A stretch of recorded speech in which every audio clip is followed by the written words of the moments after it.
Okay,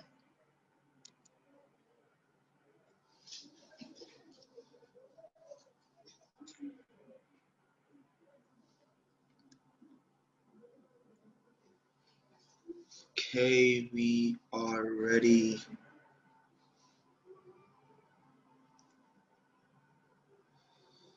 We are live.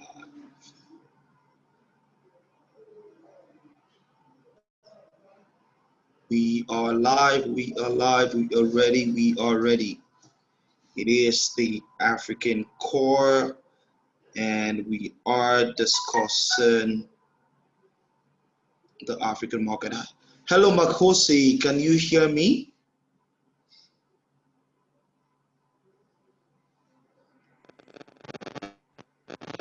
Hello, Davis. Hi, Makosi. How are you doing today? Fine, thanks. And how are you? I'm doing fantastic. Thank you so much for joining in early.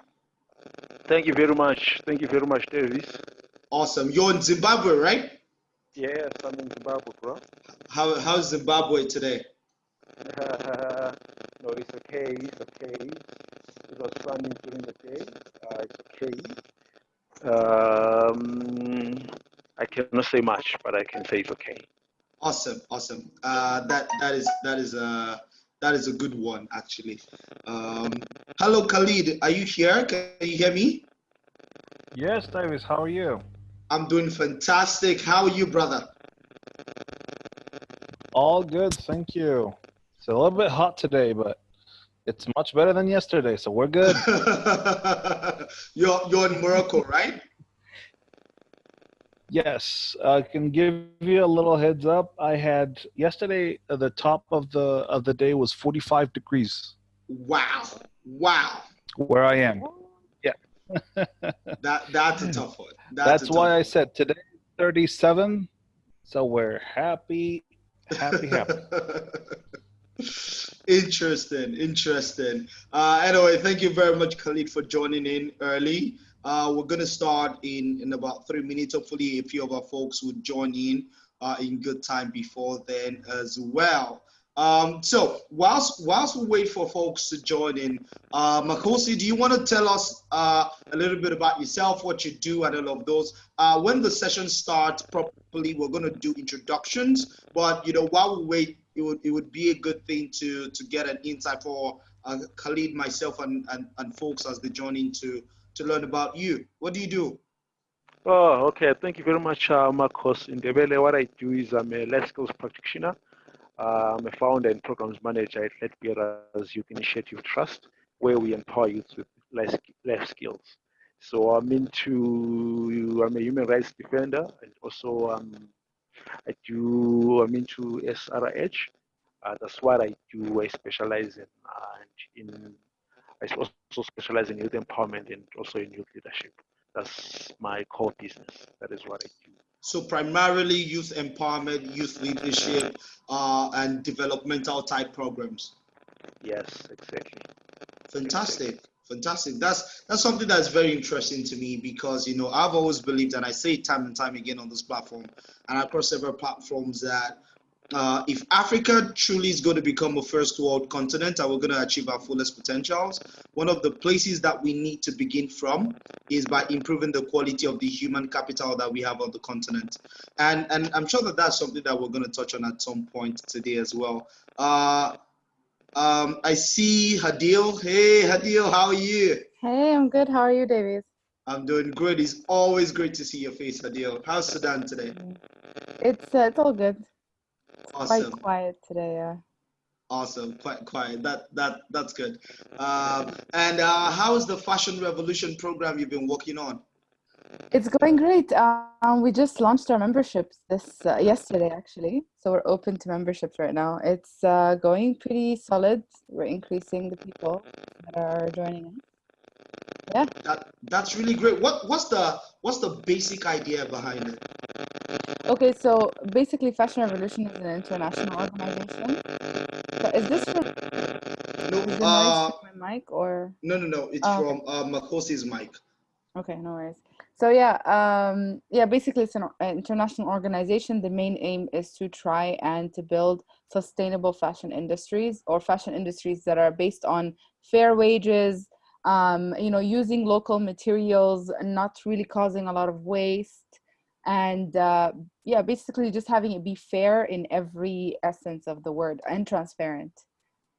That's quite an interesting thing. And Mm. is it open to just Sudanese entrepreneurs alone?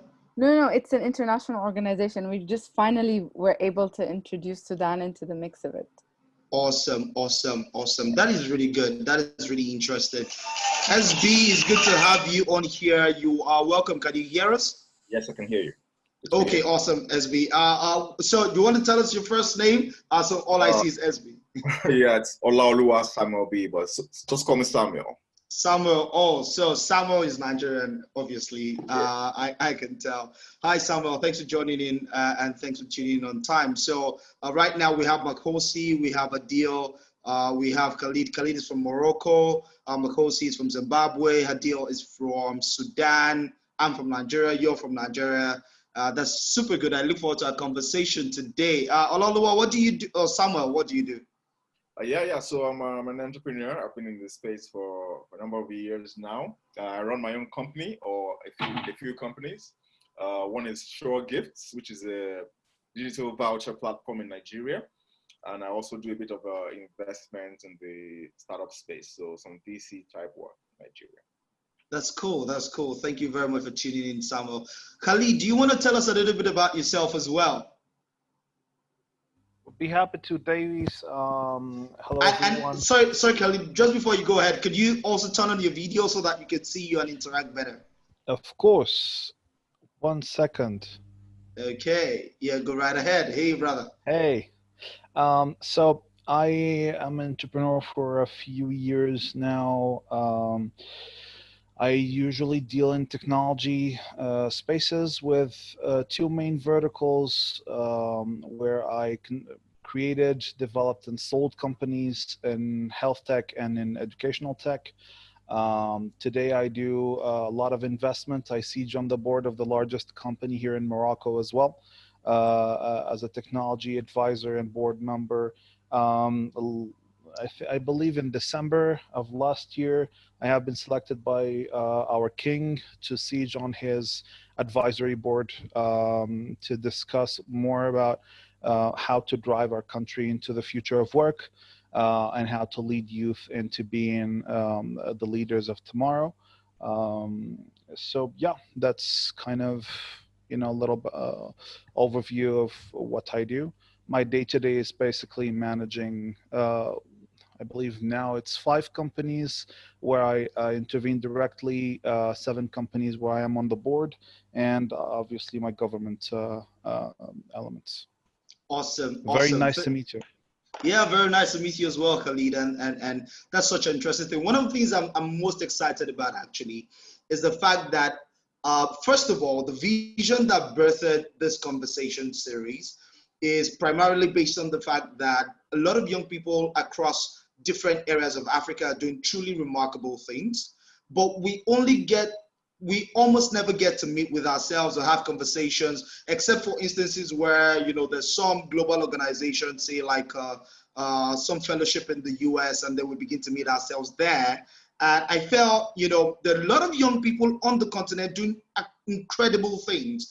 If we could connect, if we could have conversations, we could begin to spot common problems between our different territories and, proper solutions. For instance, there might be solutions that have worked for you in Morocco that might be useful for Hadil in Sudan. There might be, solutions that have worked for me in Nigeria that might be useful for, Makosi in Zimbabwe. So that's one of the things that inspired this. Now, today, I am super excited as well because even when you have, Africa-centric conversations as such, you do not always have a lot of participation from Northern Africa, right? There's always that, Northern Africa, the Sub-Saharan Africa thing. And so it just really excites me to have Khalid on board today. So Jolene is here already. Shakila is here already. Jolene, do you want to speak up and introduce yourself and Tell us about yourself. Yeah, of course I know you. You were here with us last month, but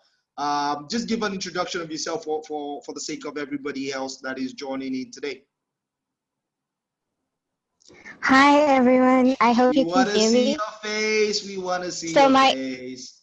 my internet went down, so I'm Okay. trying to use data which is not strong. So I don't even know if you can you hear me? I hope you can We hear can me. hear you clearly. We can hear you clearly.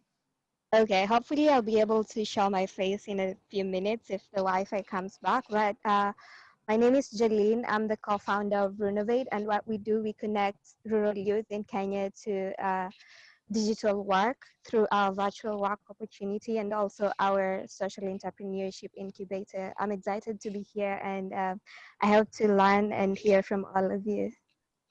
Thank you so much. It's such a pleasure to have you join us again today, Jolene. I look forward to a very, very insightful conversation. Shakila, how are you doing today? Hello. Hi, Shakila. It's so good to have you here with us today. Do you want to introduce yourself? Show your video. Let's see your face. Do a brief introduction. I would love to show my video, but my background is an absolute mess. So I'm sorry.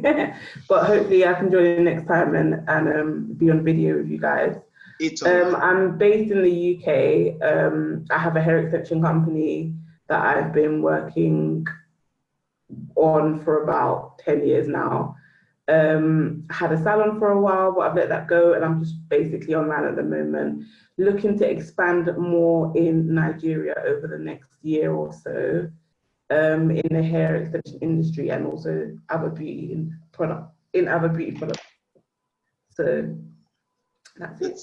That's quite interesting. Thank you very much for joining in, Shakila. So you've run your business all along in the UK. For how long? For about 10 years now. So I started in 2011. Interesting. And have you made any forays into, Nigeria or any other African nation up until now, or you're just planning to? Well, I was in Nigeria a few years ago. I tried to do like a trade show out there, and it was my first attempt. I partnered with about several local businesses in the Oriental Hotel. Okay. It was quite good. It was only over a weekend, and I've only done it once, but it's something that I'd like to do again in the near future. Awesome. Thank you very much as well for joining in, Shakila. So guys, I think we're just going to kick off already because we're past 4 p.m. already. But again, we just went into introduction straight away, so that was good. Just a little bit of a background. The African Core was initially thought about. The idea was conceptualized sometimes in May. Yeah, and then we had the first session in June, and then we had another one in July, and then here we are in August having an interesting conversation as well. And today, the theme of the conversation centers around understanding the African market through micro data that we have generated from our businesses. And I'm going to give you a little bit of a context as to where the thinking came from. It is very commonplace for us to go on the media. So whether you're watching TVs or you're reading online articles or even reports, for you to hear about this amazing things on the continent of Africa. So people talk about things like, Africa has the youngest population. We're going to have like the biggest workforce in 2035, and all sort of different things. However, I have found out that oftentimes the promise of that Africa that is presented with statistics is not actually experienced on the ground by the entrepreneurs that are on the ground and people that have tried to do business on the continent. And many times, right, the realities on the ground always provide a deeper level of context to the big numbers that is peddled by, the media organizations and things like that. So what we then decided to do is, okay, let's have a conversation about this. Let's try to find out from the perspectives of people that are innovating locally across the continent and ask to figure out what is your experience in terms of the people, in terms of the education level, in terms of the market opportunities, in terms of the purchasing power, the poverty level, the market access, the ease of entry into new markets? What is the real data? What is the real information? Because one of the objectives for us here on this platform is to ensure that, you know, even we can all provide information to each other that can help each other expand into each other's markets, right? So right here, we have a lot of entrepreneurs and social innovators doing different interesting things. I strongly believe that if there's an amazing solution that works in Kenya, there is no reason why we cannot, you know, replicate it in Nigeria. If there's something remarkable that happens in Sudan, I see no reason why it shouldn't work, you know, in Morocco if the conditions are right. So that need to be able to transmit ideas and you know, move, spread the development from one region of the continent to other regions is very critical. And in doing that, we cannot go in blind. We cannot fly blind. We need to be able to understand the local realities of these different markets from the viewpoint of the people on the ground in those markets, not necessarily from the tech point and from the, you know, big magazines and the TV shows and things of that nature. And that is what has birthed this conversation series. So I'm just going to give you a very quick overview of how it's going to work.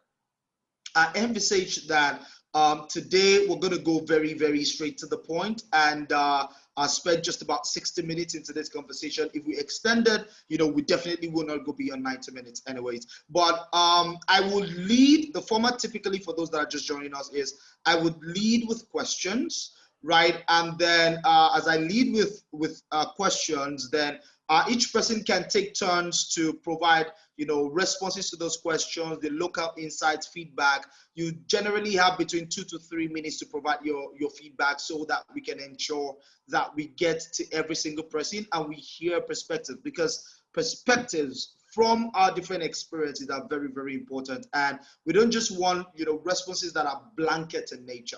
We want, you know, usable information, especially with regards to the theme that we're focusing on today, which is, you know, understanding the different markets in Africa, you know, through micro data. So I'm going to like to start from one of my favorite places, one of my favorite data points. There is a lot that is said about Africa's youth population. So you see it everywhere. You know, Africa's got a great workforce and this and that. You know, some people even go as far as saying Africa is soon going to take over from China as the manufacturing hub, you know, because of its workforce and all of this kind of things, you know. But the question is, how true is this in terms of, yeah, I know we have the numbers, that is a fact, but it's one thing to have human resources in terms of population. It's another thing to be able to translate those resources into capital, human capital, that can actually, you know, that is skilled, that can provide solutions and things of that nature. So I think my first question that I'd like to speak to us from the data standpoint is, what has been your experience in finding, you know, skilled workers in this large pool of African talent that we all talk about? What is the ratio? It's kind of like the data points that I want us to look at. So for instance, if you're trying to hire for a particular skilled role, how many people have you had to go through before you find like somebody that has, you know, the right skills? Like, what's the ratio of the number of people you are able to interview versus the number of people that you are actually able to hire? You know, that is kind of like where the question is headed towards. And I'm going to like Makosi to go first, because Makosi works in youth development. So Makosi, do you want to take the floor? What has been your experience? Yes, I would love to take the floor. As for me, I'm into youth empowerment, youth emancipation. I discover each and every time when I'm looking for volunteers, definitely I'm going to look for youth. That is my first priority. So the biggest challenge I usually have is having really competent youth coming up with the relevant life skills, or coming up with the right attitudes for the job. So simple saying, there may be so many youths who want to come in and want to play a part, but The biggest challenge and problem is the mindset. Sometimes the right mindset is what is lacking within the youth. So the first item that we need to address is the mindset. When it comes to embracing opportunities and when it comes to really doing what it takes to carry out the relevant jobs for us as young people. So that is the biggest challenge that I have. But when it comes to youth and life skills empowerment, there's so many people empowering youth with skills, but the biggest challenge is our mindset in Oh, using okay. those skills for the best. So from your experience, it's not so much a question of skill, it's more a question of the mindset. That is an interesting one. I'm going to come back to mindsets, much later, but I'd also like to take the perspective of other entrepreneurs across the continent. Hadil, do you want to speak to the matter? What has been your experience in terms of the quality level of the human capital that you've had to engage with in the course of your business? All right, I didn't hear the last part. What did you say? Yeah, so I said that what has been your experience in terms of the quality of the skilled labor that you've been able to find? What has the ratio been like? Do you have to go through 10, 20 people before you find one good person, or do you just have to go through 3 people and then you find one good person? What has been that experience like for you in your business? Okay, I think this is a brilliant question because we have a very low number of skilled workers across all fields in Sudan. That's just how it's been for the most part. So in order to find people within our projects or things like that, we rely mostly, there's almost no data at all when it comes to, people, skill sets, labor, all of that. So most of the time you have to go through connections or networks. It's basically word of mouth. If you want someone who's good at a specific job or something, you ask your network, you ask your friends and whatnot until you're able to get what you want. There's also a very low number of people who understand how it's like to even get into the job market. I know I do work in the creative field mostly, but even then, you have a lot of people with amazing talent. They just don't know how to position themselves because they've never been taught how to. So when you do like what we did, a lot of formal ways of trying to recruit people, which is basically, making a call on the internet or on newspapers to kind of get CVs and stuff. And you get a lot of very very basic CVs and things that are not attractive in order to contact them back. So that's why we relied mostly on that. But also that is a bit problematic when I rely on my extended network, because at the end of the day, you notice that you're only getting to a very small portion of society. You're not really branching out. You're only using the same, I would have to say, like the same 5 names constantly. So after you make that base, after when I first returned to Sudan, after working with those same 5 faces, I started to explore where everybody else goes, where everybody works. So in a way, you have to do your own due diligence. A lot of my time is spent on, searching for these people, making my own research, and trying to actually have proper data. That is interesting because I like the fact that you touch on the fact that as an entrepreneur, a significant part of your time goes to actually looking for people. And it was very striking for me when you said that across all skill levels, there is a very low number of skilled workers in Sudan. But just before I go on to Khalid, why do you think that is? That's because people who are skilled or people who have potential, they leave the country because of political reasons. Politics is the reason why Sudan is how it has been for the past 30 years. I myself am a returning diaspora. So, I found the opportunity to come back because if we don't return, we cannot rebuild, basically. Education is very, very all-time low. And job opportunities were limited only to people who have connections with people in government. So it was the country was running on nepotism, basically, and stealing resources. So that is why there's no skills and there's not a lot of like business savviness. But what we're trying to do right now is, there's a lot of hubs, a lot of spaces that are providing free education and free opportunities to allow people in marginalized communities and in other communities to know what it takes for them to get the jobs that they deserve. Interesting. Thank you very much for that perspective, Adil.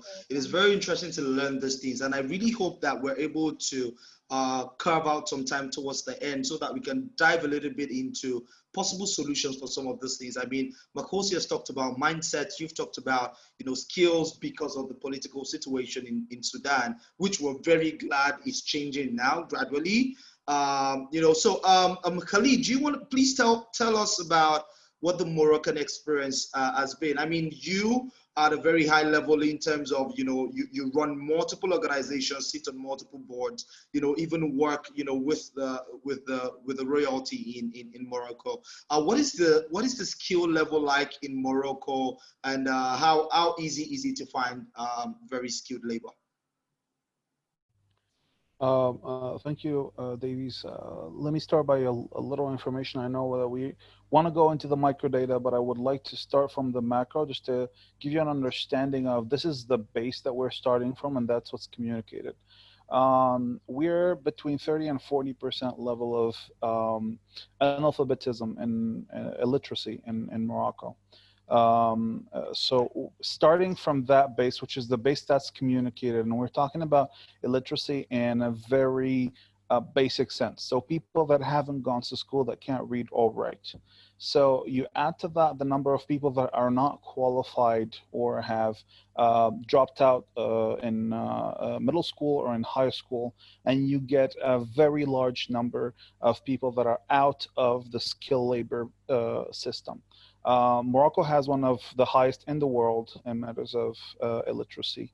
That's very surprising for most people, and I see it from your face that you're surprised as well. Yes, I am. Morocco went through a big phase of infrastructure where standardized business, which means banking, insurance, and large industrial companies, as well as so basic infrastructure, roads, railways,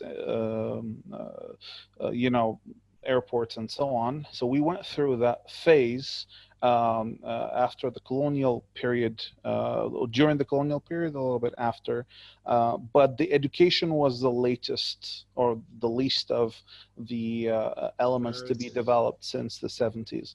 So today it's a very unfortunate state, but that's how things are. There's a second part, which is our closeness to Europe from a mindset perspective, but also from an infrastructure perspective, leaves Morocco to be, especially in the biggest cities, to be one of the highest in matters of what it takes for you to live a month in one of the big cities, Casablanca, Rabat, Marrakesh, and Tangier for the main part. So if you add all these things, the labor cost in Morocco is one of the highest for countries with the same level of GDP per capita and the same level of skills across the board. So with all these factored in, most people have a certain expectation, of course, because life is very expensive in big cities, and their expectations are matched with demand from France, from Canada, because Moroccans have a very good aptitude for language.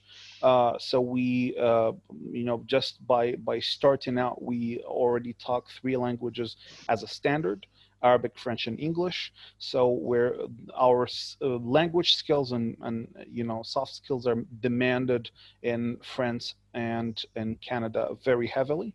I'll give you just a little number. We have 40,000 doctors going from Morocco to France that work in France, and we have less than half of that in all of our country.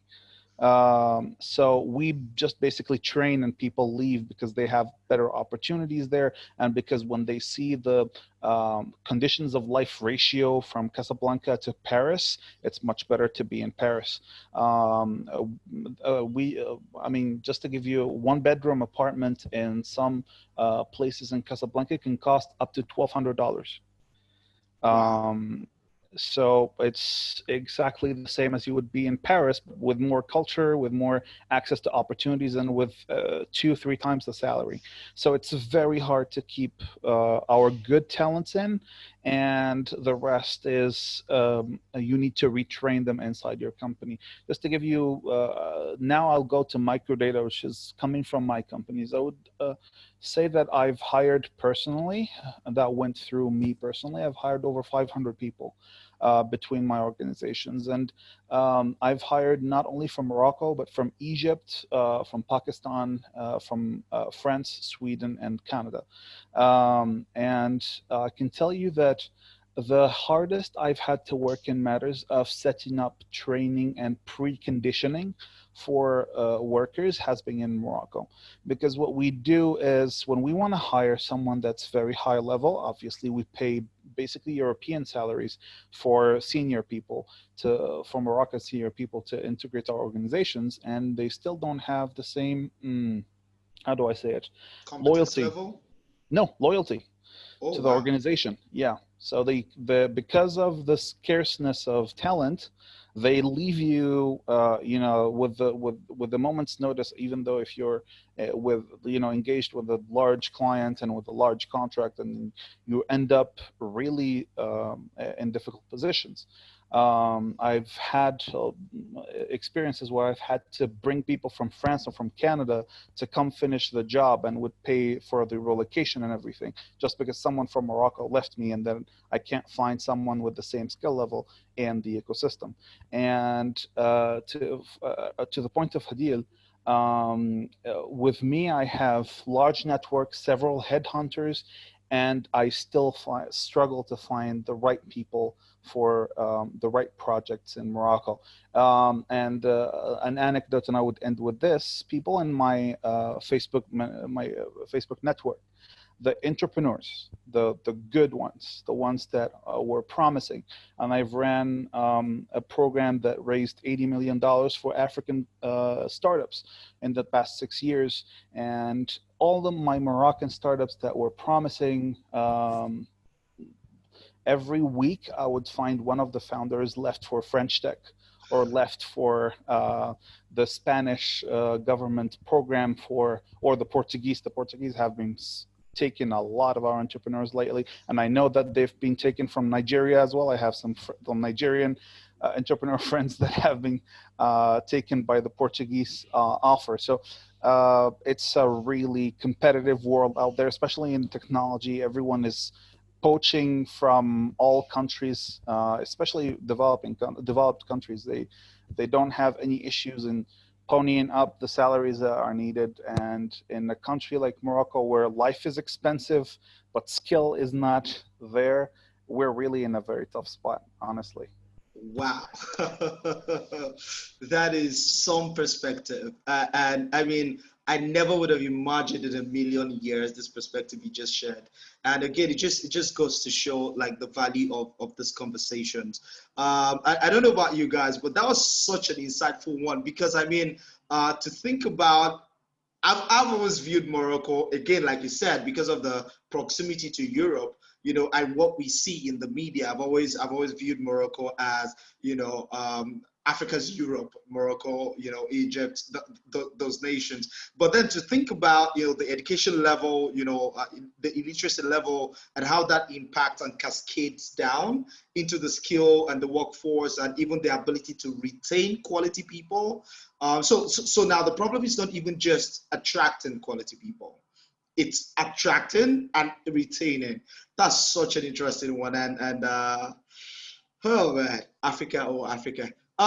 Samuel, do you want to talk to us about what your perspective has been along your entrepreneurial journey, running a business in Nigeria and finding people?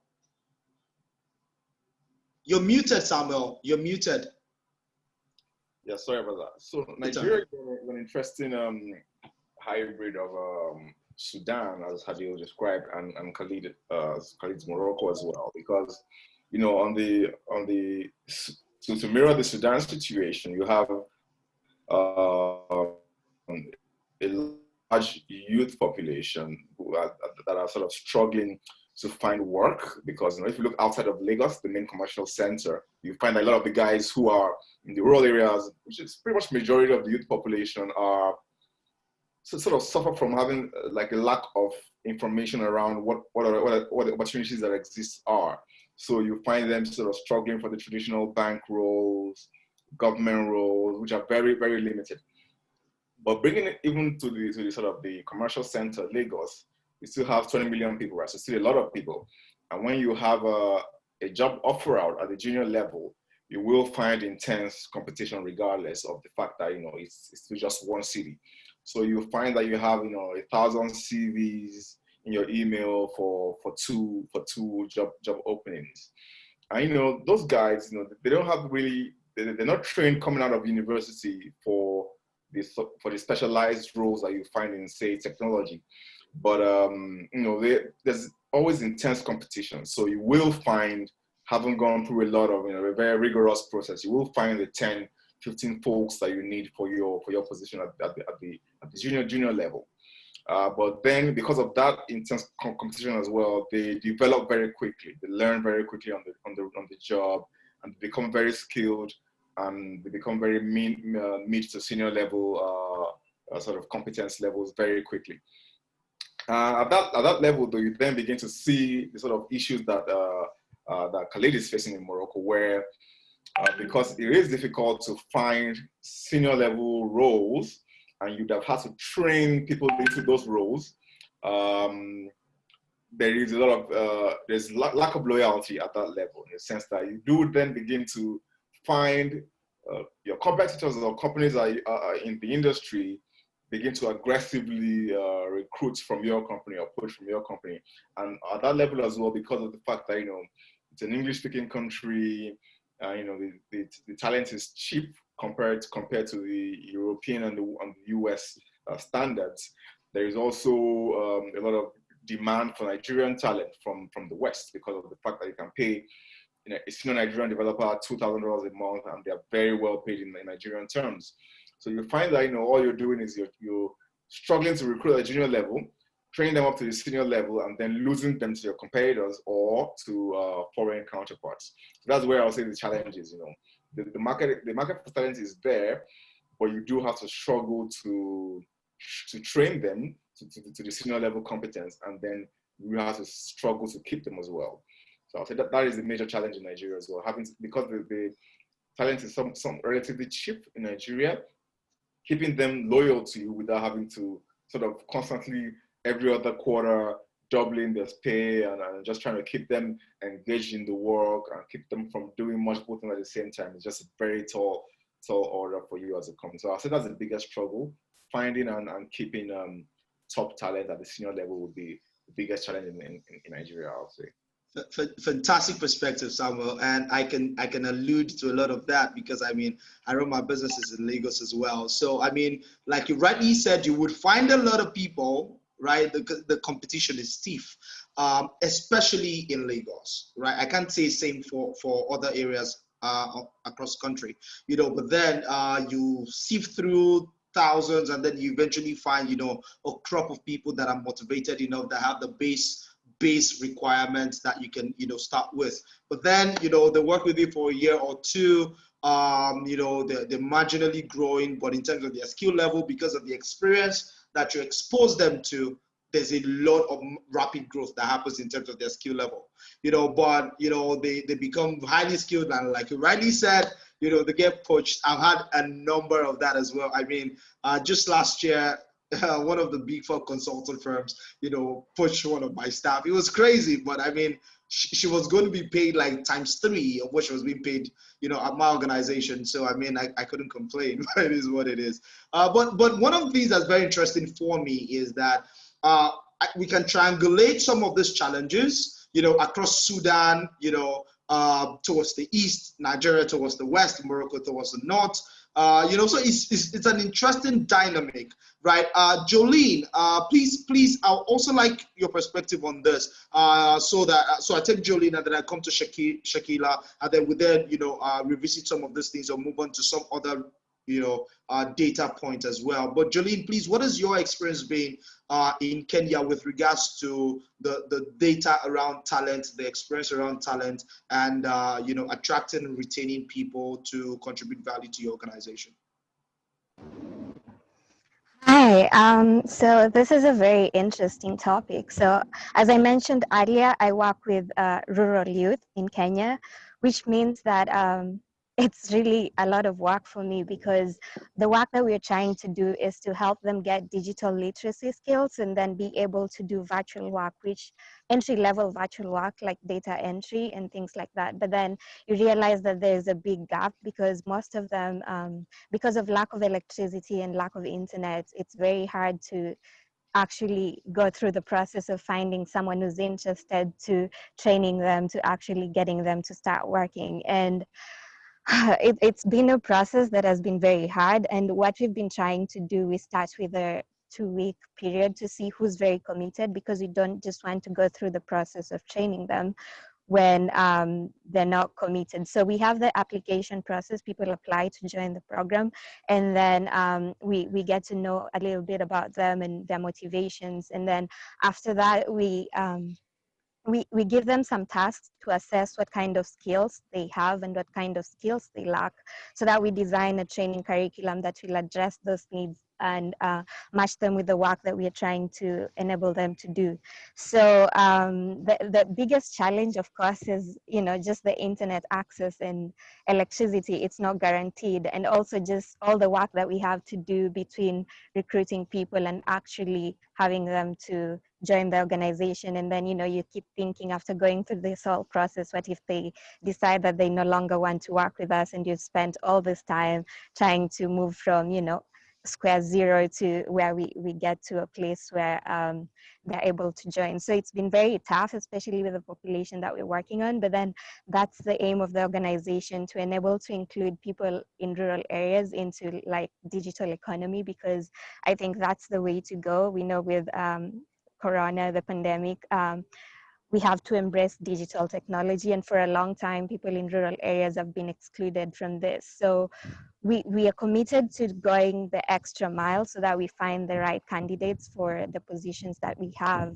But it's to be honest, it's a struggle, because some of them have never even heard about spreadsheets or Google Drive, and just introducing these concepts, because the work should be done online, and then also providing stipends for them to get internet so that they can be able to do that. So it's been a challenge, and we keep on iterating our recruitment process so that we get people who are committed and people who are willing to actually be able to do this work well. And we've made some mistakes, and we keep on learning as we go on. So I can't say that I'm an expert yet, but I think one thing that has really helped was the trial period, to see who's really committed, and then we'll do the digital training to the people who are committed so that they go to the next process. So that's from me, and it's been great to also hear about how all of you have been dealing with that.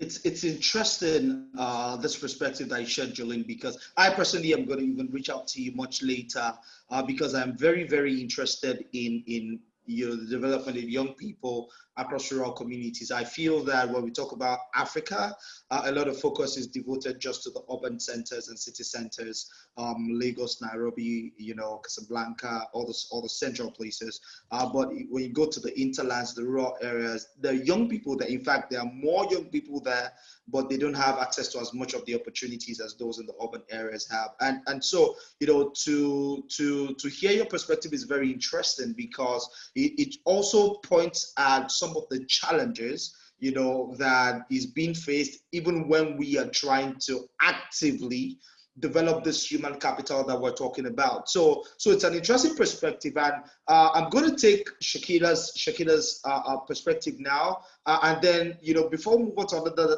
data point, I'm going to like everyone to just chip in very quickly what you think some solutions that we can deploy on an individual level could be. I mean, maybe solutions from your experience, thoughts that you've been having, or maybe you had some experience in your local environment that could help so that could help resolve some of the problems you found in the other environment. I would like us to all chime in that regard to see if we can come up with some solutions that could help, Jolene, Hadia, Khalid, Sam, everyone.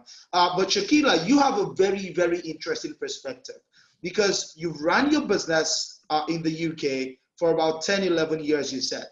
Yeah. And so you're coming from the outside looking in, even though you're Nigerian, right? Yeah. And I'm sure that by the time you were trying to, make the first foray into the market, you were doing your research. You probably came across some of these interesting data points as well with regards to people. What was your experience in terms of that research? And was your on-the-ground experience, even though I recognize that it was a short experience, but was your on-the-ground experience commensurate with what you had found from your research, or what has that entire process been for you?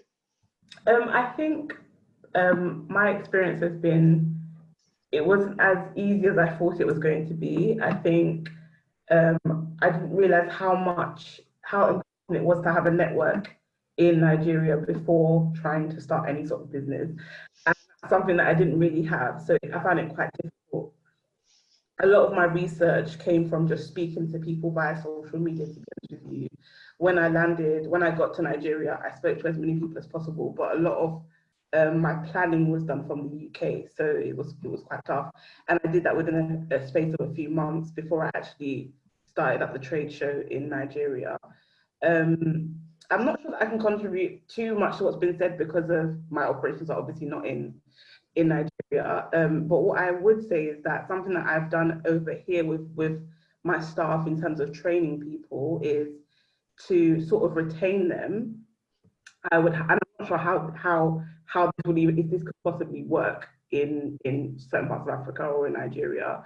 But what we would do a lot of the time as a solution would be to train our staff and have them sign a contract that if they were to leave the business before a certain time frame, they would have to pay back a specific amount of money that contributed towards their training. So that's what we would do.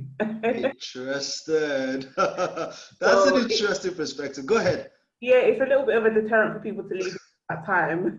So usually it would be like 12 months, for example. And a lot of companies in the UK do this. So it's very common over here. Like if you've been trained by an organization, you have to work for them for 12 months, 18 months, or you have to pay to leave, basically. Wow, that is some interesting thing. So I'm going to ask this question. Khalid, do you think that can work in Morocco? Well, we actually, thank you, Shakila. We tried to. In Morocco, it's difficultly enforceable. What we found out with the justice system here is that it is very complicated to be able to enforce that contract. We've set it up. That's actually a little background, since I created a company in the US and in the UAE before I came and settled down in Morocco. And those contracts were pretty standard when we worked abroad. And my outside companies, when we work with stuff that's either in Asia or in Egypt, but with international law contracts, we can still uphold those contracts. But here locally, the justice system is very complex in matters of job security, in matters of, basically, the employee wins at every turn if he's in litigation with the employer. Even if you fire an employee, they would get systematically gain over you in court. Not only that, but the compensation, the punitive compensation plus the actual compensation can get up to 20 to 30 years his salary that you get from companies, and companies can, run down just because of one employee that they could not fire. So some companies would rather, just if they see that the person can, act like that, what they would do is basically keep him and pay his salary until the person gets tired and leaves. That's how bad the situation here is. Again, the largest company in Morocco is OCP. It's the phosphate, the largest phosphate company in the world, and it's, I think, about 25,000 employees. And you have some that are that were moved around departments just because they wouldn't perform in their jobs, and you can't fire them because even though you have a contract that says if you're underperforming, you'll be let out. Uh, if you're trying to trial it in court, you'll be losing automatically. Wow. That is an interesting perspective because, again, what it does is it exposes the fact that at the very bottom of the stains, right, is what the labor laws look like. In the UK, on the one hand, it is very enforceable to have this kind of contract where an employee would reimburse the company for training costs, if they want to leave ahead of time. In Morocco, the opposite seems to be the case. You try to fire them, even when you've invested a lot in them, when they're not performing, you can sacrifice your entire company for it. That's such an interesting perspective. Sorry, I'm just going to add two things to make you laugh even more. The probation period in Morocco is limited to 6 months, non-renewable. So, and you don't have the right to employ someone for a fixed period of time. So fixed time contracts are not allowed in our labor laws. Oh, wow. That is insane. It is insane. That's why we have trouble hiring from here. I mean, aside from obviously the large company, we don't really care about the salary of one person. We can uphold it, but in startups, it's really crazy. So sometimes some founders, what they would do is, we have an auto-entrepreneur or self-employed status.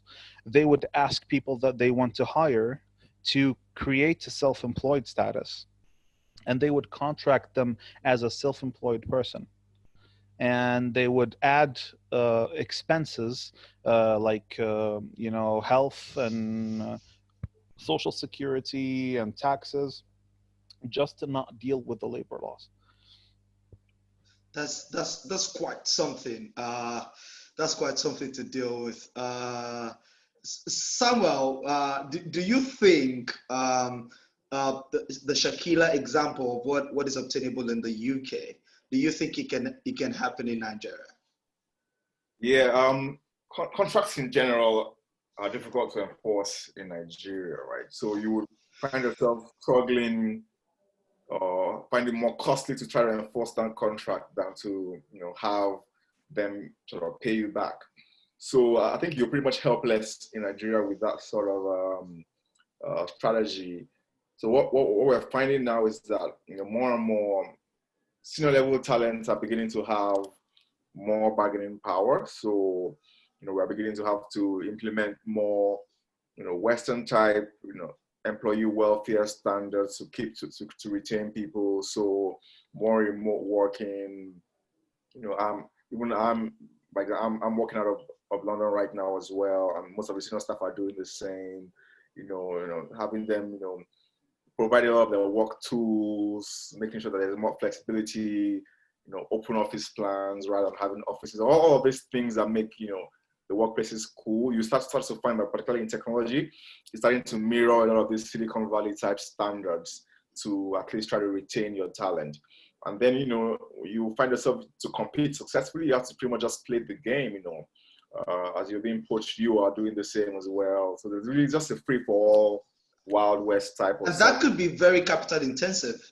It is, and you have to get pretty much prepared for that. And you'll find that because of those reasons, things are beginning to adjust to reflect a lot of these things. Valuations are beginning to change for people trying to raise. People are trying to raise more capital to preempt this type of expenses. And although you're finding that the business fundamentals are not changing, the revenue is not really changing to reflect all of these market realities. The costs are, and then you have to pretty much then recruit investors that are willing to pretty much play that game as well with you and play for the longer term and all of that stuff. So yeah, I think, you know, employees are beginning to have a lot more bargaining power over employers at the senior level, and you hope that you can at least retain them with perks and things like that. So it's crazy. In Nigeria, employees are beginning to have more bargaining power over employers. This is driven by market forces, right? And then there is a prevailing situation with, you know, contracts not being enforceable, easily enforceable. In Morocco, again, we're drilling down to the legal side of things. You know, the laws do not really favor employers of labor as such. So this is a common theme, and I'm really happy that this is coming up, because this is something that I would also like to draw attention to much later. Hopefully, one of the things that we're working on right now with this platform is to have some of the summations that come out of our conversation published in media. So please, if you have any media partnerships that you think can help us leverage that and all of that, please ensure that, please reach out to me, because I would really love to put out, you know, some of these findings, because these are really insightful things that would benefit a lot of people. So in terms of this trend of thought, Jolene, what has been your experience in this regard? Do you think that, you know, the laws and the contracts and that situation as well in Kenya is an hindrance in some way to this whole labor situation that we're having a conversation with? So I'll take Jolene, I'll take Makosi, I'll take Hadil, and then, you know, we can move on to another data point entirely. Yeah, I don't think I'm the best person to talk about the laws, because it's a bit complicated, but I guess I'll hand it over to the next person to go ahead, and when I have more information about how the laws hinder or promote, you know, access to talent, I'll let you know. Awesome. Thank you, Jolene. Makosi, what's your thoughts?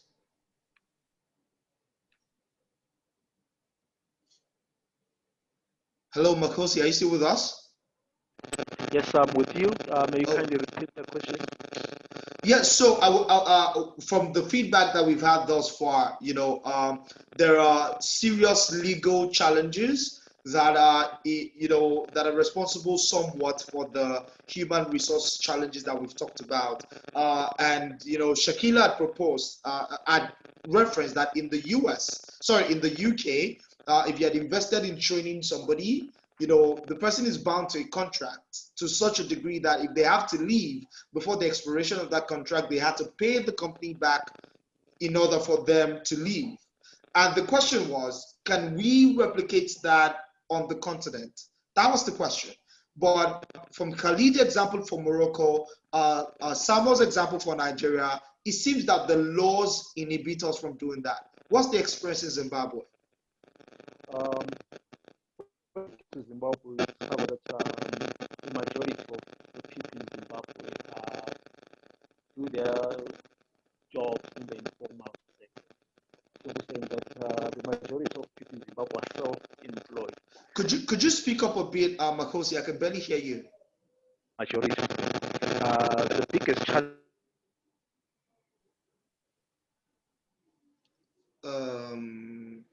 Okay. We stopped hearing you, Makosi. Hadil, please could you talk about the situation while we wait for Makosi to return? Okay. I was very interested to hear what everybody else had already said about fixed contracts type of thing, because that is a very normal thing here in Sudan. Private companies especially, you usually would get a contract that says, okay, you're obliged, you have to work here for a year in this position. And then after that year, if they want you to stay, they will offer you like an upgrade of some sorts on your package and also on your position. And sometimes if there's no space for you to grow, they will give you a renewal on the contract. And usually that is like, you get a year minimum. It's a year where you have to work somewhere. In private companies. I've seen this when I first came here, and I was kind of exploring whether or not I wanted to work for one of the bigger like food and beverage companies and whatnot. So it's completely normal. As for government or even contractual work, as a contractor, you're expected to, you know, be giving a specific space of time to do your work. I don't necessarily know anything about the law on that case, but it's so normalized that even when I do get like a contractor type of job, and it says 2 months or whatnot, people actually are like, oh, of course they're going to give you a specific amount of time where you're supposed to work, and you cannot get out of it. There is absolutely no way for you to get out of it. A lot of the times I've never actually heard anybody complain, even for full-time jobs or part-time jobs, about being put in a position where they have to stick to a duration of time, because it's extremely expensive in Sudan right now to live here, and the rate of the value of the Sudanese pound to the dollar is increasing every day. It was 170 5 days ago, and now it's 210. It's ridiculous. Like, it just, yeah, and everything is extremely expensive. So for someone to get a job, they will do whatever it takes to stick to it. So a lot of people think that, oh, okay, so at least, if I'm getting, a lot of the paychecks also do not satisfy the standard of living for anybody or everybody, So a lot of people are more than happy to be like, okay, at least every month I'll be getting paid this amount of money. By the way, salaries are extremely low here in Sudan. So some people live on $100 a month, and it's not enough. It's not enough for anything at all. So people actually welcome contracts like this that are limiting in a way. And at the same time, it's very, very normal to have more than one job at once. You'll be an Uber driver. We have Uber alternatives. Obviously, we don't have the real thing because we're still sanctioned. A lot of them are Uber drivers. You have people who are also doing like, home businesses, be it cooking or providing services or handicrafts or whatever.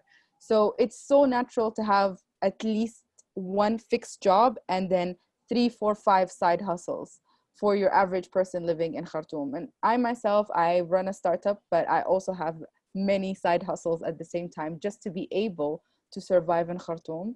And it's crazy, but that's just unfortunately that has been the norm, and our economy is crashing right in front of our eyes. So I think we're gonna have to start having like 10 jobs all at once without, I'm not even joking, unfortunately. I feel like in these calls, or whenever I'm involved in calls like this one, I never have anything positive to say, but that's just how our situation is. No, but if you look at it on the bright side, right? Sudan that seems to be emerging from crisis, seems to be the one that's got an enforceable law when it comes to kind of law that supports businesses. Nigeria doesn't have it. Morocco doesn't have it. So it paints this very interesting picture about the continent. You can never assume that a country is a certain way. And That if is true. there's one big thing that I'm learning from today's session, that is it. I mean, Nigeria, with all of the noise, Africa's, most populous and this and that, you can even enforce a contract, right? In Sudan, emerging from crisis, you can. In Morocco, that we view very glamorously, there is a situation with illiteracy. So Africa is not one size fits all, which is the reason why sometimes I shake my head when I see people refer to Africa as if it was one country. Exactly. Even within the countries, there's a lot of differences. But it's interesting, these conversations, and I'm really glad that these perspectives are coming out. I do want to add one more thing, Please if go that's right all ahead. right. Earlier when I was talking about the whole statistics situation and finding the people, finding the workforce, I have to also stress that a lot of people don't know what the laws are. Honestly, like, a lot of people do not know that they could probably lawyer up and be able to dispute these kind of contracts that can limit them. But most people, like I said, are more than happy to have a job or a fixed sort of payment so that they can go on about their lives. And right now there's a huge discussion on law because obviously there's a lot of changes that are happening in Sudan. And yes, it might seem on the news that we are, trying to get our life together and trying to get our country together, but we're actually at an all-time low. Like, we're flooding right now, and there's killings happening on the eastern side of the country over very, measly tribalistic issues. So the law is a conversation that a lot of people have absolutely no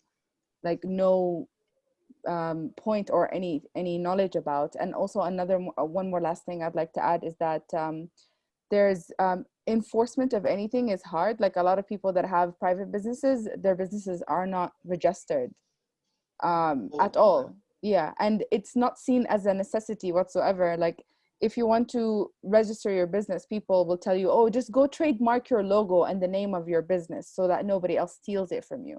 But it's not about registering or paying taxes or any of that, because nobody really follows anything at all. So it's a bit of a rogue state, but it has been like this for 30 years. So trying to change the system is going to take us a very, very long time.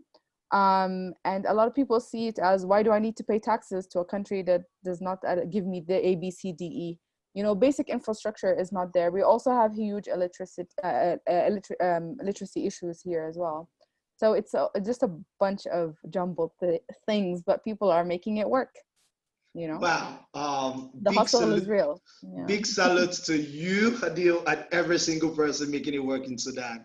We complain a lot, you know, in Nigeria about our government and many different things, but you know, to mix the crisis and all of those things as well, it's super crazy, guys. It has been a very interesting conversation, but right now we don't have a lot of time, so I just want us to pivot very quickly and talk about another critical data point that is always referred to in the media. Africa has a rising middle class. You know, we've got this large middle class, you know, people are doing really well and things like that. And we all, you know, for the most part, run businesses in one way or the other. My question is this: are you seeing that middle class in terms of the purchasing power of the customers that you're dealing with? Are you seeing the, you know, from your experience with clients and with customers on a day-to-day basis in your businesses, are you seeing a reflection of an increased customer base that you can actually attract, or that you can actually, you know, speak directly to? Who wants to go first on that one? Happy to go first on that. Yeah, so yeah, it's a big, particularly about 10 years ago, you know, it was a big consultant talking point about Nigeria, you know, the Africa rising, you know, big emerging middle class, and all of that stuff. So I know a lot of these things inspired a lot of new ventures 6-7 years ago. What you will find from a lot of the ventures, particularly the ones that we invested in and the ones that I've done directly, is that we quickly begin to find ourselves competing with very basic needs around in the market, competing with food, competing with clothes and shelter, and there's not a lot of disposable income. You quickly discover that very quickly, and that a lot of the ventures that scale are the ventures that are not really tapping into disposable income, but really tapping into the movement of the limited amount of income that is into this move. A lot of payments companies tapping into the velocity of cash. Banks are making money from payments. You know, the food companies or companies are just doing very basic things. So a lot of our ventures have had to really move away from trying to serve the retail sector into serving businesses, serving corporates, serving governments, and contract chasing and things like that. Mm-hmm.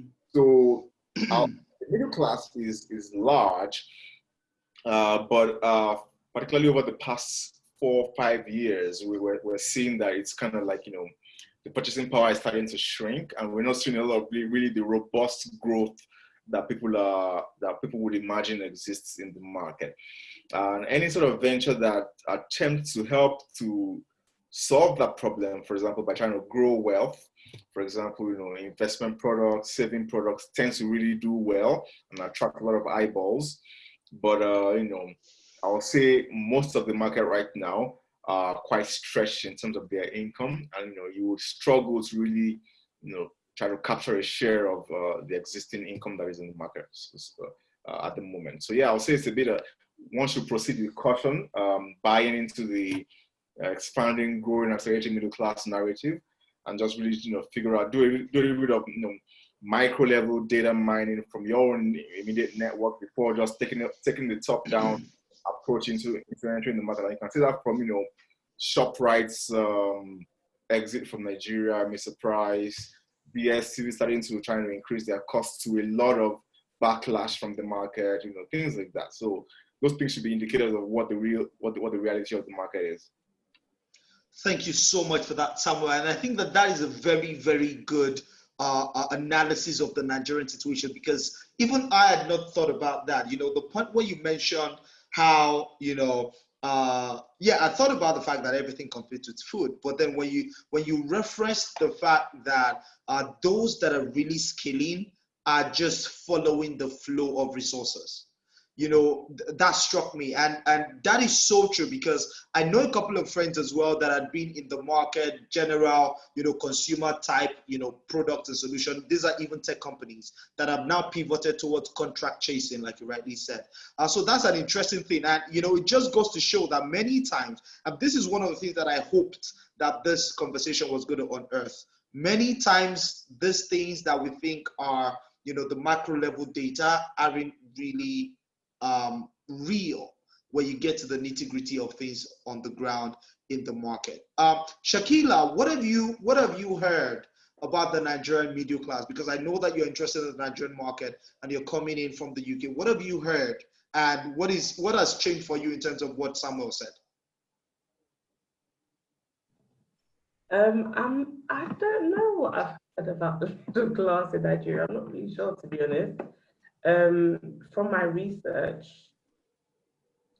just that I think I've probably heard more that they do spend money and they are willing to invest in higher end products and stuff like that. So from what I can remember, that's what I've heard. And sorry, you have to repeat what the last part Samuel said. Interesting. So you kind of answered my question, because I wanted to get a feel of what data points it was that you're interacted with, or things that you've heard that you're basing your assumptions on. And you've talked about how the general perception is that Africans are willing to pay for high-end products. I would say that to a large degree, from my perspective, that is relatively true. But the question is the size of that market. Okay. In your own opinion, Samuel, sorry guys, I have to go back to Samuel on this one. In your own opinion, how large is that market? Yeah, so because of the sheer size of the population, right?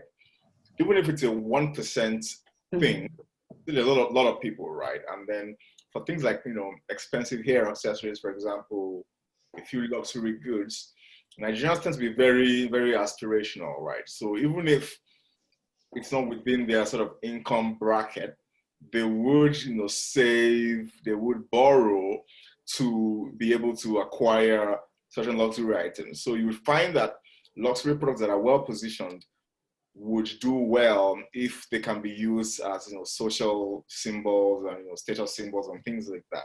So I've found even within my network that people who do certain things, for example, hair within the beauty space, tend to do very well because the market is big on that side.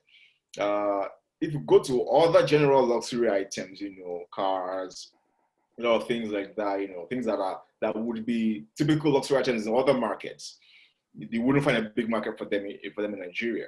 So I think it how you position those products and the markets you're targeting. So an Abuja market, a Lagos market, for certain status symbols, you will find a decent customer base. Scaling that, and finding that, expecting that to grow, aggressively month over month might be a challenge, but you will find a very healthy business in your hands for certain luxury goods. Fantastic. Thank you so much for that perspective. And Shakila, I'm sure that, you must have gotten a few pointers from that, and hopefully go right ahead. No, I'll say definitely, yeah, for sure I have. So yeah, I'll be looking more into the market in Nigeria for sure. Awesome. Expand over there in the next few years. Awesome, great. Khalid, what has been, share with us perspectives from, the several organizations that you run. Have you seen the effect of that supposed rising middle class on the continent of Africa? Honestly, Do you want to show your video? give me 1 second. Okay. Yeah, sure. Let's try this again. There you go. Yeah, great. So I was saying that for my companies, we honestly switched even the models that were strictly B2C that we were distributing. Notably, my accident detection hardware product, we had to switch it to a B2B2C model and go through the companies that actually do well because they target mainly everyone. Morocco is a small market, not only because of its demographic size, but also because of the income inequality. So when you are illiterate, you usually go either to basic labor or agriculture, where we have a very large agricultural environment. So I believe we have about 13 million people that are working in agriculture or around agriculture in Morocco, and obviously it's about 36 million people, so it's over 30%. So that's just to give you an understanding that the market in itself is quite fairly small. It's constituted mainly of government workers. Their purchasing power is quite low, however, and how they compensate it is basically established insurance and banking institutions give to government employees because they have their employment for their whole lives, gives them the possibility to do credit at a very low interest score, and they are basically indebted all their lives to acquire their first homes and their first cars and so on. So just to give you an understanding, the banks here can allow a government employee to be in debt up to 50% of his income. So that's how aggressive they are in matters of allowing employees of government employees to to be in debt, to enable that image of middle class to be prevalent and to sell those high-end items like cars and houses. There was a big boom in matters of credits in the past, well, not the last 7 years, but the 10 years before that. And that was mainly due to people buying into houses and apartments. We developed what they call affordable housing here. So you can get on a two bedroom apartment for $25,000.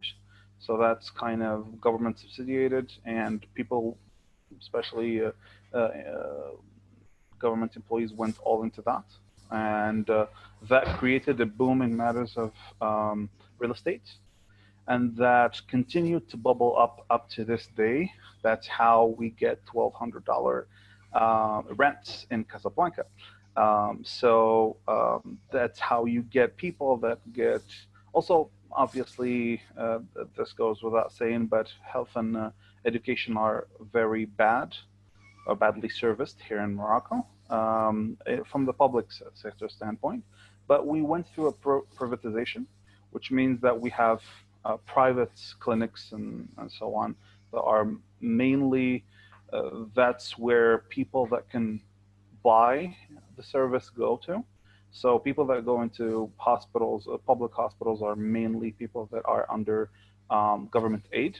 So the quality is very much deteriorated in public sector, whether it's education or health.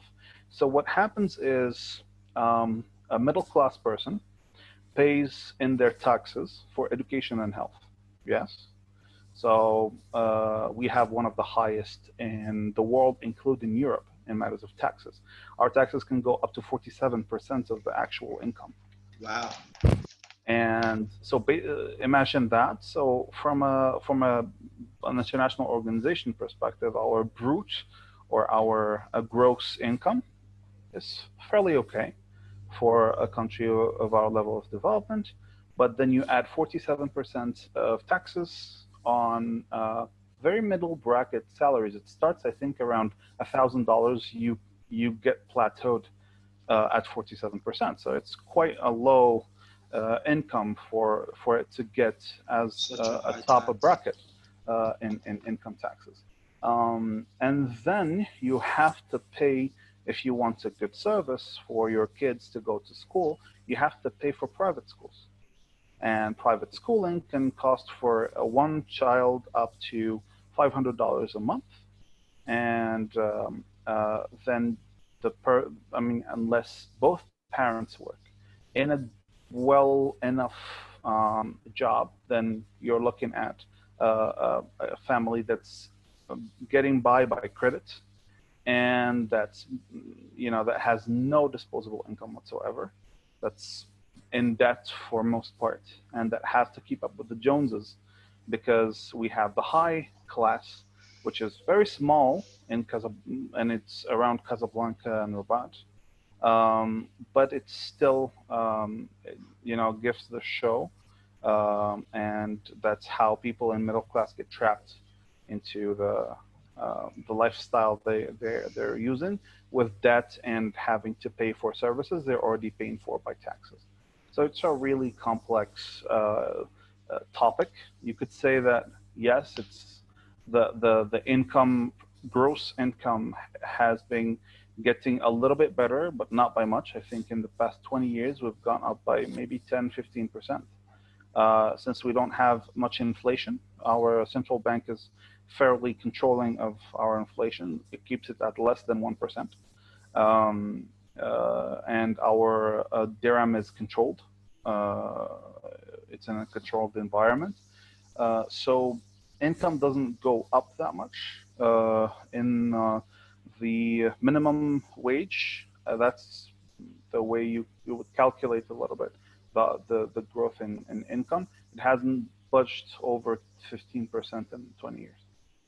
Wow.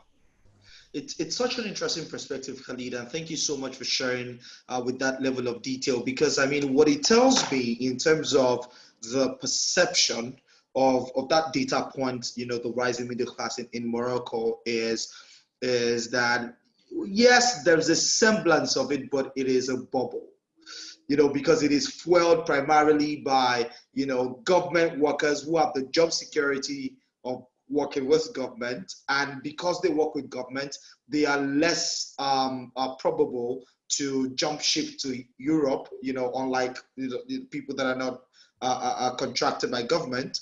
They don't have the right to, unless they get retirement or they leave, and if they leave, they have to go through a bunch of administrative hoops. The only institutions that can uphold the law are actually government institutions when they hire people.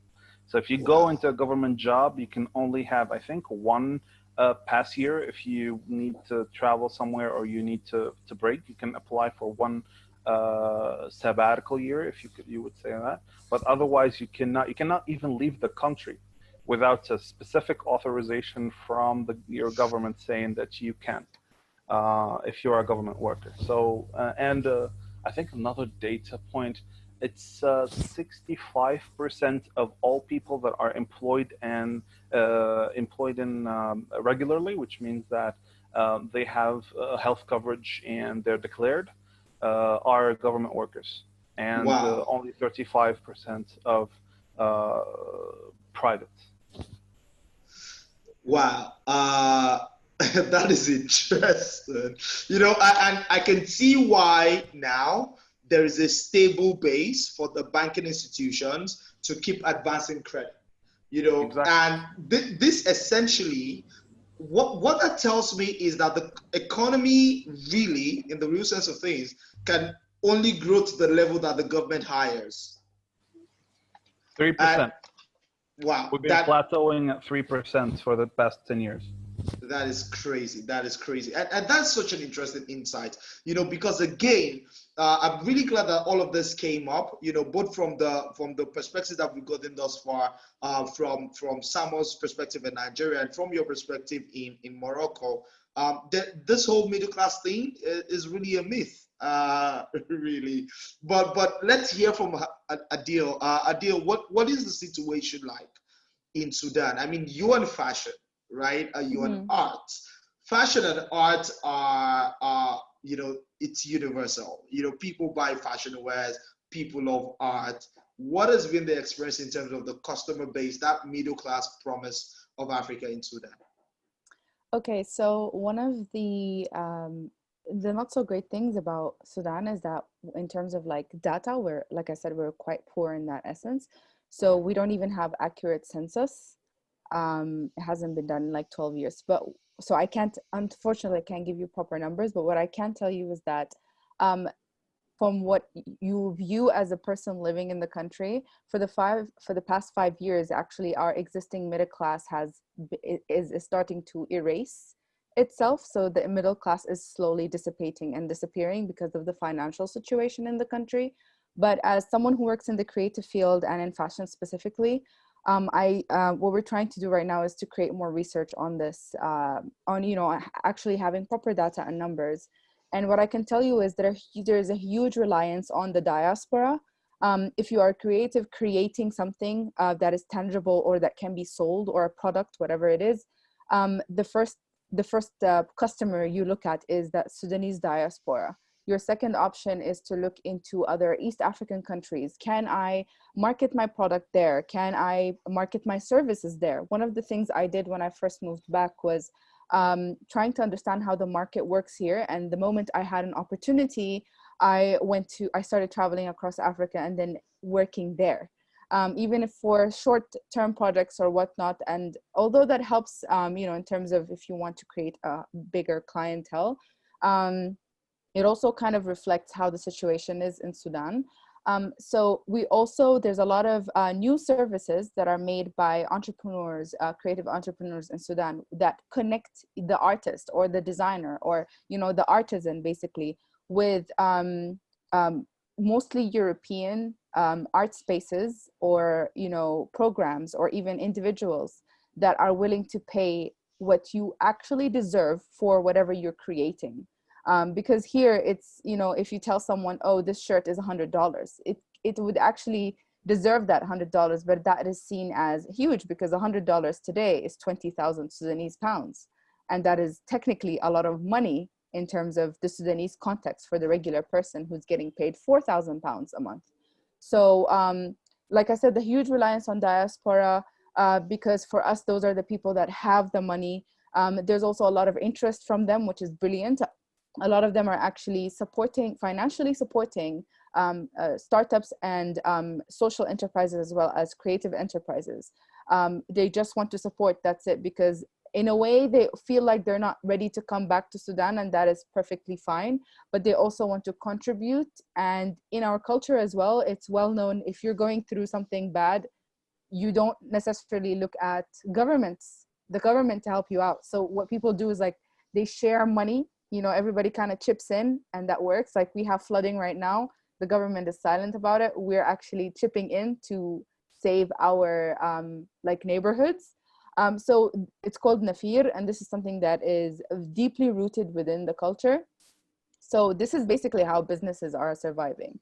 But yeah, the middle class has been slowly erasing itself in the past 5 years, and I'm also noticing how that is changing, different people's standards of living, including my own.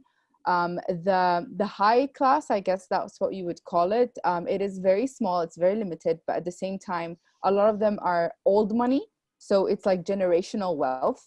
So they're not necessarily affected whatsoever because they have properties outside of the country. They have many, many streams of income along with, having it passed down from generation to generation. And then I would say the lower class is being subdivided now into many sections.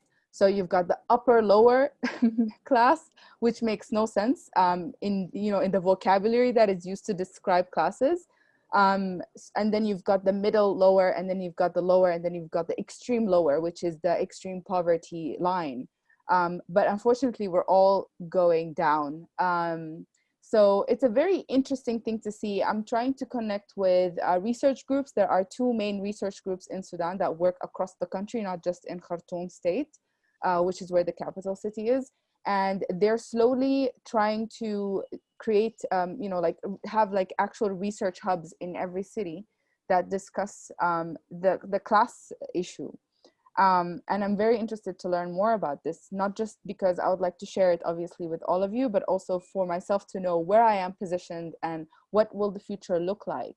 But hopefully we're going to be able to kind of have more of an understanding, because the transitional government right now is working or trying to work on, to do the best that it can to, if they cannot create changes, at least they can provide us with data so that we can make the changes as a people. So yeah, that's my Wow. Wow. All I can say is wow. That's such an interesting perspective to hear about Sudan. I think one of the things that stuck out for me the most is that for entrepreneurs in Sudan, the first market that you look at is Sudanese in diaspora, and thereafter the second market level you're thinking about is other people, other East African nations, or surrounding nations, and then the third level of the market you're thinking of is the global market, whoever from any place across the world wants to buy our art, our fashion, our works, our wares, and all of that, before you even think about getting the white people's money, basically. Exactly. That's how it's marketed here. Wow, that's such an interesting thing. So before I go to Makosi and I will begin to wrap up, Hadil, you're on the ground. I mean, you have this world view, and you're there on the ground in Sudan. You're seeing those realities on a daily basis. These are challenges.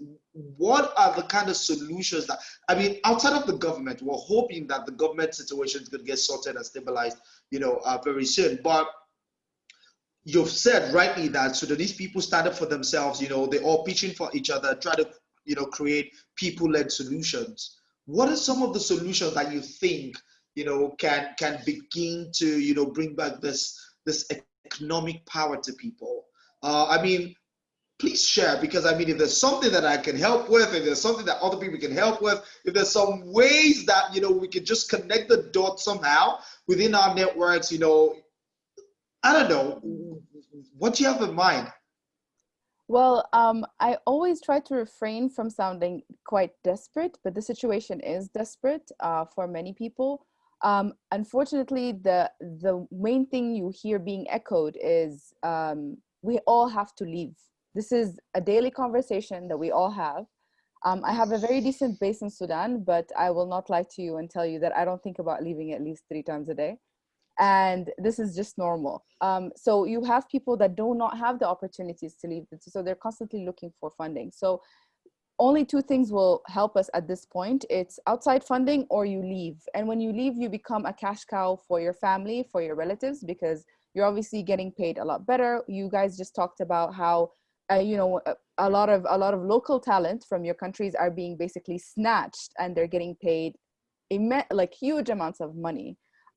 So when someone hears that, oh, my son or my daughter are getting paid $3,000 a month, that in the country they're in, that might be a base salary, like something very standard for their position, but that can actually feed like 20, 30 houses, in Sudan, for example. So it's a very extremely actually unstable situation. So luckily there's a lot of funding opportunities. There's a lot of international, in my field specifically, the international cultural centers that are here, they used to support the work that we do so that we are safe from the previous government, because arts and culture, that's something you don't want to discuss. But right now what they're doing is that they're trying to supply us with ways for us to get funding so that we can continue our work and create jobs. Yeah. And for me, I'm very passionate about job creation. We've talked about this many, many times, because I feel like if you can help someone make money, work in their field, become resourceful, then you're able to break that, that financial burden somehow.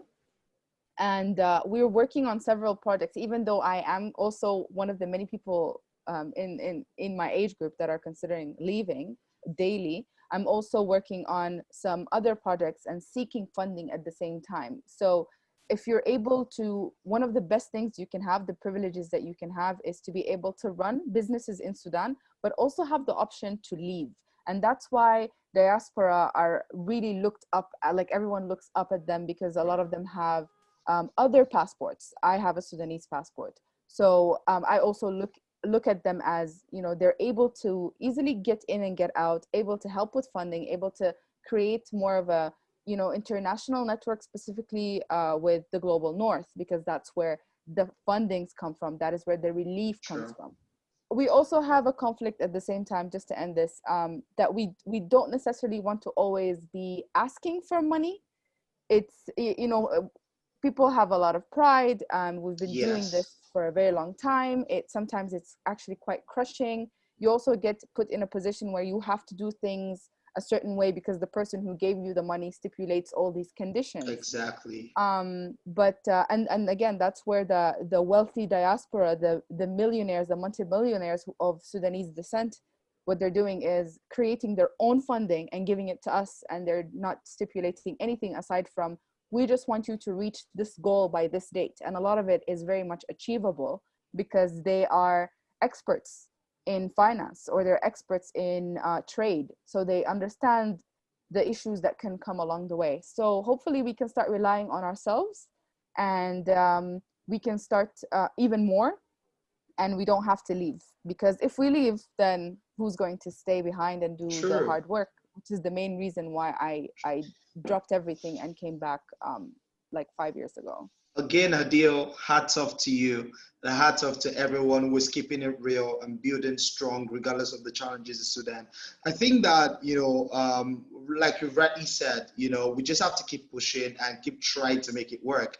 I mean, it's not as dire when you think about the Nigerian situation, but I mean, the average Nigerian young person as well is always thinking of, you know, let's leave and all of that, even though that is gradually changing because a lot of opportunities are flowing into the nation. But as much as we can, we'll continue to amplify those voices and, you know, draw attention to the fact that, see, there are young people in Africa, emerging leaders in Africa that are doing tremendous things in spite of the challenges. And, you know, once again, you know, hats off to you, Adil. Thank you for all that you do. Makosi, we lost you for some time. Your network was quite challenging. Are you there? Yes, I'm here. Awesome. So, yeah, do you want to contribute in terms of the middle class situation in Zimbabwe? What is it like? Do you see a rising middle class? You know, or what has your experience been? To be honest, I'll just be short and specific. In Zimbabwe, there's so many things that are happening. Definitely, there's going to be a middle class, a rising middle class, and also definitely there's going to be many people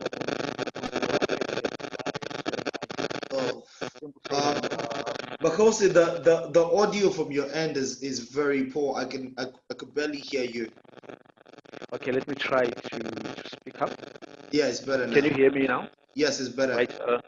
I was saying definitely there are some who are going to attain the middle income status in the next coming years, and also there are some who are going to be affected, who are going to be worse off, especially the people who are dwelling in rural areas. So what is really needed now, I believe we really need to invest in youth leadership through proper organizing.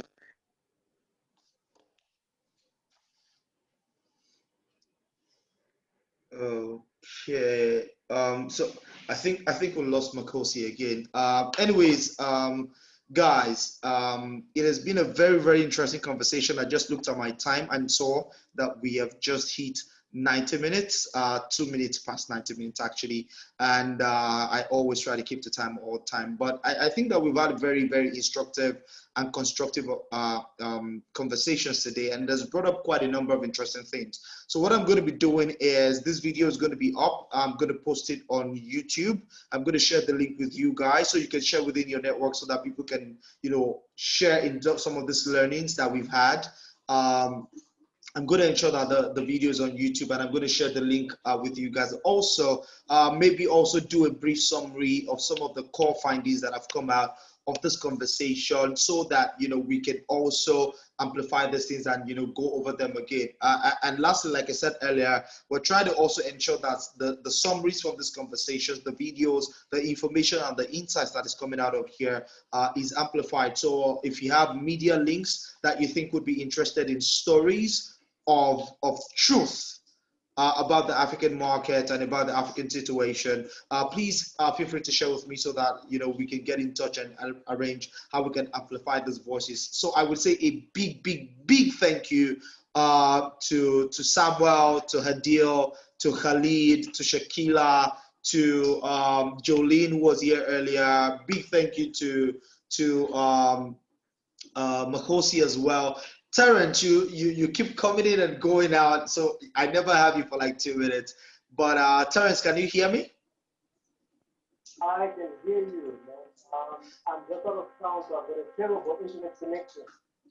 Oh, okay, no problem, Terrence. So we're wrapping up right about now. The video is recorded, so I'm going to provide the video recording so that we all can have it. At least we'll have links to it. Should you want to go over it all again? But, you know, once again, a big thank you to you guys, every single person. I'm deeply appreciative. Thank you, Shakila, for sharing your perspectives. Khalid, it was great learning all of that about Morocco, and Hadil as well about Sudan. SB, it was such a great insightful insight that you shared with us from Nigeria, and for Makosi and Jolene and the other folks who have left us as well. Really interesting conversation. What I would encourage us all to do is to try to carry these conversations forward, right? I'm going to ensure that if there's anyone here, so we have created a group, a WhatsApp group, the African Core. I like the fact that it is not a busy group. So it's not one of those groups that bother you a lot, right? But we're creating it just so that we can all connect. So for instance, if one person, you know, Khalid wants to connect with a deal, with Samuel, with Terrence or something, you can easily make those connections, because one of the things that we hope to do is to foster this local conversations across the continent of Africa and blend our knowledge and support each other in growing our enterprises and growing our nation and continent as a result. Thank you very much, everybody. It has been a pleasant pleasure to bring this to you. Thank you so much, everyone. Awesome meeting you, everyone. Cheers. Thank you, everyone. It was an amazing Yeah, discussion. such a pleasure meeting you guys. So we have your email addresses. We're going to send you the links. Thank you very much, everyone. God bless you. Have a great rest of your day and enjoy your weekend. Bye-bye, everyone. Bye.